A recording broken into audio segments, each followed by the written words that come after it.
ndiye kuti siku lina lonse uzizifunsa, kodi zina langa mu buku loyera muja lilipo? Ukangolona zuwa kwa chamamawa, is my name written in the book of life? Ukufuna utaja sima usanaje, is my name written in the book of life? Ndikachezepo ndanzi zanga, is my name written in the book of life? Ngati zina lako mbuku la moyo mulibemo, choka chezera ndanzi zako ndichani, chilibe phindu. Ngati zina lako mubuku la moyo mulibemo, choka onera mpira ndi phindu lanji? Sinze kupindulira.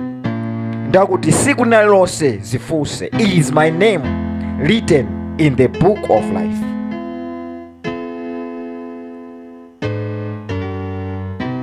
Kodi zina langa lalembedwa mbuku la moyo?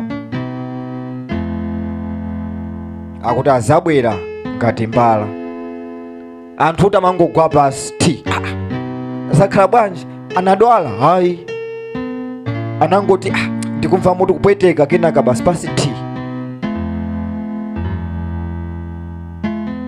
Is my name written in the book of life?